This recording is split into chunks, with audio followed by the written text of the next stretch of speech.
Hello na tayo mga kamusta na tayo mga kachorba.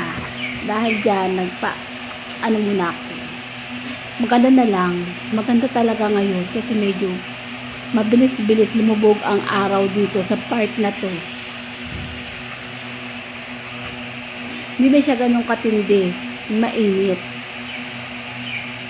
Siguro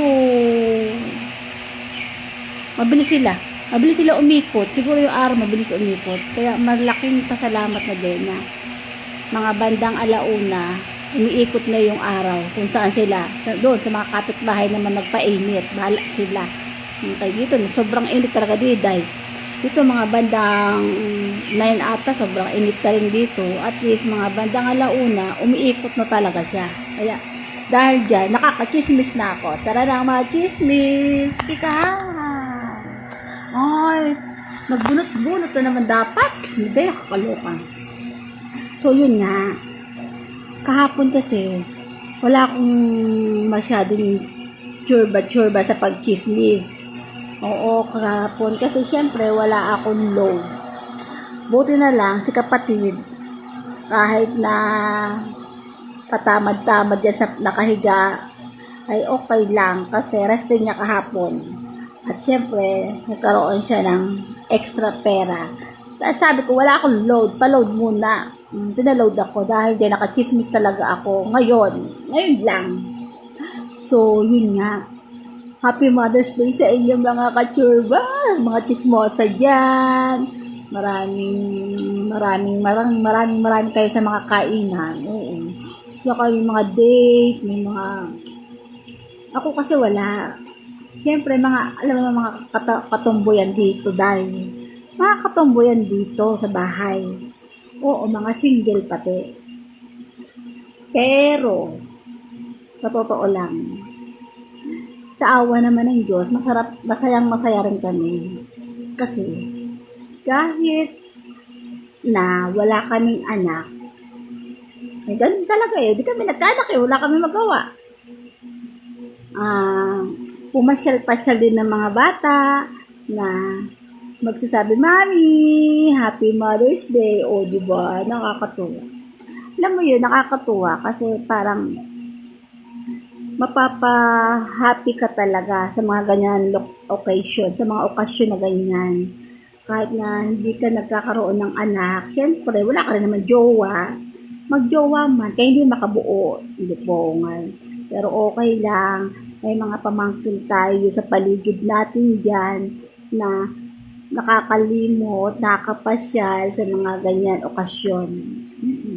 Kahit yung mga bulaklak na mga pinupulot-pulot dyan malapit sa kanal, ay masayang-masaya na yan sa akin. Kaya, siyempre, yung mga paligid mong pamangkin, may bit-bit silang bulaklak, na maliliit na bulaklak na malapit sa kanal, pero okay lang. Kaya ang mahalaga dyan, bulaklak yun dahil.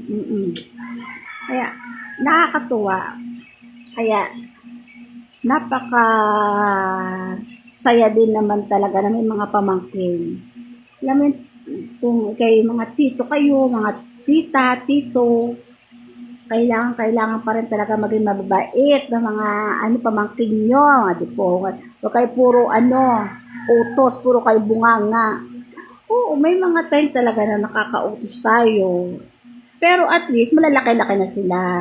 Pero yung mga batang-bata, di po, umutos masyado. Lalo na mga pabuhat-buhat naman kung ano-ano. Oh. Pero nakakatuwa talaga pag nandiyan sa paligid mo, mga pamangkin. Kasi kaligayahan na natin yan. Tayong mga tiyahin at tito, pag meron tayo sa paligid natin, yung mga pamangkin, malaki kaligayahan talaga natin yan dahil. Kahit wala tayong mga jowa, at least, ang mahalaga, may mga bata na nagtatawag sa atin, akala natin na para ba tayo mga magulang din. Depende na lang din yun sa'yo kung isa ka rin tamad, ay, edi, pati yung mga pamangkin mo, ang tamad din. Oo. Kasi nakakaloka sa mga ganyan. Yun lang, napachika lang ako kasi, wala akong load kahapon, kaya doon ako napachika. Kasi nga, yung mga kasama kong mga batutay, ay, nakuha naman ng bulaklak kahit pa paano, di ba? Masaya pa rin yan. Kasi para sa kanila, ang pagkakaroon ng bulaklak, masaya, napakahalaga yan para sa kanila kasi regalo nila yan. Oo, kaya kahit naman galing yan sa malapit sa kanila, tayo okay lang. Kaya maganda naman, ang cute naman. Cute naman yung pagka bulaklak naman niya, maliit lang. Yun, dahil dyan sa Happy Mother's Day kahapon, sa ano tawag ng, ay mami, I love you, Happy Mother's Day. Siyempre, tuwan-tuwa naman ako dahil. Pero ang ending, ipongal, Happy Mother's Day daw. Ang ending naman, sa buong gabi, Diyos me, nagligpit pa ako sa sobrang kalikutan ng mga batutay. Dahil sa mga pamangkin kong enjoy sa kung anong pinaggagawa habang nakain. Diyos me, dahil nagkanda stress na naman ako sa kakaano. Then syempre nagliligpit din ako, nagligpit, linis, pero dire-diretso pa rin ang mga kakulitan. Dahil Mother's Day, magsiuwi na kayo muna sa bahay nyo. Tungat, pinauwi ko na muna kay ang dami ko nililigpit sa mga natapon ng mga nakakain na hindi natin napakasayang. Wala lang, stress lang ako kay Mother's Day. Kaya dahil Mother's Day, layo muna kayo sa akin, layo kay Mother's Day ngayon at ako'y na-stress sa inyo kaya uwi muna, doon kayo matulog. Okay lang naman kasi nakapag naman kami, kumain naman kami, sabay-sabay. Kaso ang ending, ako na nagligpit, ako na naglinis sa mga natapon ng mga Diyos mo doon. Yun lang. Happy Mother's Day. Kaya Happy Mother's Day sa inyo, mga mami dyan. Okay.